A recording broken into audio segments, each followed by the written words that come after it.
নানাভাবে cyber bullying করা হচ্ছে। নারী শিক্ষার্থীদেরকে, আমাদের নারী শিক্ষকদেরকে ট্যাগিং করা হয়, তাদেরকে স্লাট শেমিং করা হয়। ম্যামকে কিভাবে আসলে সাইবার বুলিংয়ের শিকার হতে হচ্ছে, এই আইডির মালিক যারা তাদেরকে খুঁজে বের করে তাদের নাম এবং ডিপার্টমেন্ট সহ আজকে অভিযোগপত্রটা জমা দিয়েছি। তাদের যদি পছন্দ না হয় তাহলে তারা যেটা করে সেটা হচ্ছে তারা ডিরেক্ট স্লাট শেম করা শুরু করে। আজকে আমরা এখানে যে কর্মসূচিটাতে এসেছিলাম, মূলত আমরা আমাদের বিশ্ববিদ্যালয়ের প্রভিসি প্রশাসন বিদিশা ম্যামের কাছে এসেছিলাম একটা অভিযোগপত্র নিয়ে। আমাদের অভিযোগের বিষয়টা ছিল মূলত সাইবার বুলিং এর বিরুদ্ধে। আপনারা জানেন যে ইউনিভার্সিটি নতুন প্রশাসন আসার পর থেকে, অর্থাৎ অভ্যুত্থান পরবর্তী প্রশাসনের কাছে বিপ্লবী ছাত্রমৈত্রী ঢাকা বিশ্ববিদ্যালয় শাখা বারবার উপস্থিত হয়েছে একটা কার্যকরী যৌন নিপীড়ন বিরোধী সেল এবং অ্যান্টি বুলিং ও র্যাগিং সেল চালু করার জন্য। আমরা বারবার প্রশাসনের কাছ থেকে শুনেছি এবং আজকেও আমাদেরকে বিদিশা ম্যাম যেটা জানিয়েছে যে তারা সকল ডিনের সাথে বসে এই ধরনের উদ্যোগ গ্রহণ করেছিল যে প্রত্যেকটা ফ্যাকাল্টিতে তারা একটা অভিযোগ বক্স স্থাপন করবে। কিন্তু এই ডিসিশন জুলাইতে হলেও এখন চলছে নভেম্বরের 4 তারিখ, আমরা কোনো ফ্যাকাল্টিতে এই ধরনের কোনো বক্স দেখতে পাই না। তার পাশাপাশি আপনারা জানেন ঢাকা বিশ্ববিদ্যালয় শিক্ষার্থী সংসদ নামে একটা নিপীড়নের মঞ্চ তৈরি করা হয়েছে, যেই মঞ্চের মধ্যে আসলে বিশ্ববিদ্যালয় প্রশাসনের অনেক মাননীয় শিক্ষকেরা নিজেরাই উপস্থিত আছেন এবং আমরা সেই প্ল্যাটফর্মে দেখি আসলে যে প্রতিনিয়ত আমাদের নারী শিক্ষার্থীদেরকে, আমাদের নারী শিক্ষকদেরকে ট্যাগিং করা হয়, তাদেরকে স্লাট শেমিং করা হয়, তাদেরকে অপদস্থ করা হয়। কোনো মতের সাথে যদি তারা অমিল পায়, তাদের যদি পছন্দ না হয় তাহলে তারা যেটা করে সেটা হচ্ছে তারা ডিরেক্ট স্লাট শেম করা শুরু করে। আমরা এরকম বিভিন্ন স্ক্রিনশট আপনাদেরকে দেখাচ্ছি, বিভিন্ন স্ক্রিনশট, এবং এই আইডির মালিক যারা তাদেরকে খুঁজে বের করে তাদের নাম এবং ডিপার্টমেন্ট সহ আজকে অভিযোগপত্রটা জমা দিয়েছি। এবং তারপরও যদি আমরা দেখি যে প্রশাসন কর্তৃক ন্যূনতম ব্যবস্থা গ্রহণ করা হয় নাই, তাহলে আমরা আসলে বুঝতে পারবো যে এই বিশ্ববিদ্যালয় নানাভাবে নারীদের উপরে নিপীড়ন করাকে সমর্থন করে এবং এই নিপীড়কদেরকে তারা আসলে তাদেরই পৃষ্ঠপোষকতা করছে। বন্ধুগণ, আপনারা জানেন যে রিসেন্টলি আমাদের একজন assistant proctor ma'am Sherin Monami ma'am কে নানাভাবে সাইবার বুলিং করা হচ্ছে। এখন আমরা বলতে চাই এই যে সাইবার বুলিং করার যে পাটাতন বা ভিত্তি, এটা কিভাবে তৈরি হয়েছে।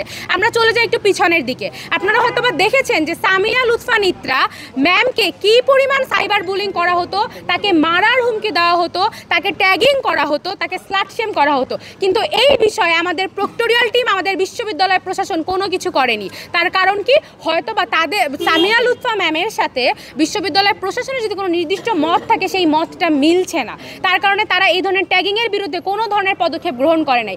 আজকে আমরা দেখতে পেলাম যে আপনারা যখন নিপীড়নের বিরুদ্ধে অবস্থান নেন নাই, তখন সেই নিপীড়নটা এসে আপনাদের উপরেই পড়ছে। আমরা দেখতে পাচ্ছি যে আমাদের একজন প্রক্টর ম্যামকে কিভাবে আসলে সাইবার বুলিংয়ের শিকার হতে হচ্ছে। আমরা এটার তীব্র নিন্দা এবং প্রতিবাদ জানাই। তার পাশাপাশি আপনারা জানেন কিছুদিন আগে ঢাকা বিশ্ববিদ্যালয়ের সুফিয়া কামাল হলেরই ডাকসু হল সংসদের এক সদস্য সে অভিযোগ করেছে যে তাকে জুওলজি ডিপার্টমেন্টের সামনে হ্যারাস করা হয়েছে, বুলি করা হয়েছে। এই অভিযোগ আসার পরে তদন্ত কমিটি গঠন করা হয়েছে। বন্ধুগণ, সেই তদন্ত কমিটির প্রায় 7 থেকে 8 দিন হয়ে গেছে, আমরা এখনও জানি না আপডেট কি। বারবার শিক্ষার্থীরা অভিযোগগুলো নিয়ে উপস্থিত হচ্ছে, কিন্তু আমাদেরকে আমলাতান্ত্রিক জটিলতার মধ্যে আটকে দেওয়া হচ্ছে। আমরা একটু ফিরে যাই ডাকসুর সময়, নির্বাচনকালীন সময়, যেখানে সকল প্রতিনিধিরা বলেছিল তারা নারীদের জন্য একটা নিরাপদ ক্যাম্পাস নির্মাণ করবে। কিন্তু আমরা দেখতে পাচ্ছি যে ডাকসুরও প্রায় 1 মাস শেষ হয়ে গিয়েছে, এখন পর্যন্ত শিক্ষার্থীদের জন্য নিরাপদ ক্যাম্পাস করতে আমরা এনাফ সিসিটিভি ক্যামেরা দেখতে পাচ্ছি না ক্যাম্পাসের কোথাও। আমরা দেখতে পাচ্ছি না যে একটা কার্যকর যৌন নিপীড়ন বিরোধী সেল, যেখানে বিপ্লবী ছাত্রমৈত্রী ঢাকা বিশ্ববিদ্যালয় শাখা দাবি করেছিল যে প্রত্যেকটা ডিপার্টমেন্টে এবং অনুষদ ভিত্তিক নিপীড়ন বিরোধী সেল থাকবে, যেখানে একজন শিক্ষার্থী প্রতিনিধিও থাকবে। আমরা যে গণতান্ত্রিক এবং নিরাপদ ক্যাম্পাস চাচ্ছিলাম, সেই ক্যাম্পাসের দিকে আমরা এখনও ধাবিত হতে পারিনি। তার মূল কারণ, প্রশাসন উদ্যোগ নিচ্ছে কিন্তু তার ফলো আপ কি সেটা তারা শিক্ষার্থীদেরকে জানাতে চাচ্ছে না। আমরা যে অভিযোগ দিয়েছি, আমরা সেই অভিযোগের ফলো আপ বা আপডেট নেওয়ার জন্য আগামী 14 তারিখে আবার প্রশাসনের কাছে আসব এবং আমরা চাই যারা এই ধরনের বক্তব্য দিয়েছে, যারা এই ধরনের মন্তব্য করেছে, তাদেরকে বিশ্ববিদ্যালয়ের প্রশাসন একটা শো কজ লেটার পাঠাবে। যদি না পাঠিয়ে থাকে তাহলে আমরা বলবো যে আসলে এই বিশ্ববিদ্যালয়ের প্রশাসন কোনো না কোনোভাবে নারী নিপীড়কদের একটা বিশাল আশ্রয়স্থল হিসেবে নিজেদেরকে প্রতিষ্ঠিত করেছে। তো আমরা যেটা দেখেছি যে ডাকসুতে এরকম হয়েছে, আপনারা বারবার দাবি জানিয়েছেন, সেলের কথা বলেছেন, গতকালকে মোনামি ম্যাম মামলা করেছে কয়েকজনের বিরুদ্ধে।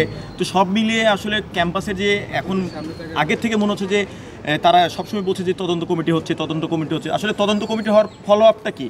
আপনাদের কাছে আসলে রিপোর্টটা কি আসছে? এখন পর্যন্ত এটার কোনো আমরা নিজেরাও কিন্তু এটার ফলো আপ পাই নাই, এবং যে তদন্ত কমিটি হচ্ছে সেখানে কোনো আপনাদের শিক্ষার্থীদের পক্ষ থেকে কোনো প্রতিনিধি রাখা হচ্ছে না। এটা কেন হচ্ছে?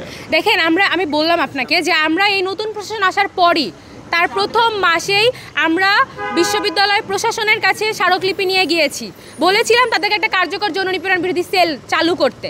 আমরা আজকেও শুনলাম যে সেটা নাকি চিঠি পাঠানো হয়েছে, সেটা নাকি কার্যকর হয় নাই। তাহলে অবশ্যই কোনো ফলো আপ আমাদের কাছ পর্যন্ত আসছে না।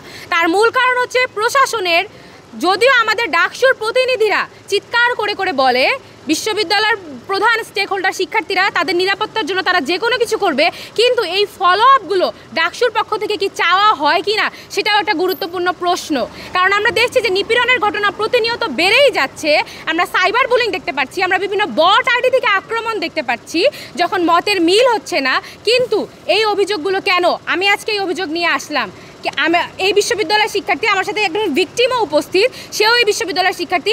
ডাকসু কর্তৃক কেন এই অভিযোগগুলো আসলে প্রশাসন বরাবর আসলো না, কিংবা এটা নিষ্পত্তির জন্য কি উদ্যোগ নেওয়া হবে, তার ফলো আপ কি, সেটা কেন ইউনিভার্সিটির স্টুডেন্টদের কাছে জানানো হলো না, সেটা একটা গুরুত্বপূর্ণ প্রশ্ন। এবং আমার কাছে মনে হয় এই উত্তর আপনাদের আসলে ডাকসুর নির্বাচিত প্রতিনিধিদের কাছেই করা উচিত, যে কেন তারা আসলে শিক্ষার্থীদের, নারী শিক্ষার্থীদের নিরাপত্তাটা তাদের প্রধান ইস্যু বা মেইন কনসার্ন হতে পারছে না। কেন তারা আসলে প্রশাসনকে প্রেশার দিয়ে একটা কার্যকর যৌন নিপীড়ন বিরোধী cell, anti cyber bullying cell কার্যকর করতে পারছে না। দেশে দেশে সবার সাথে দ্য নিউজ।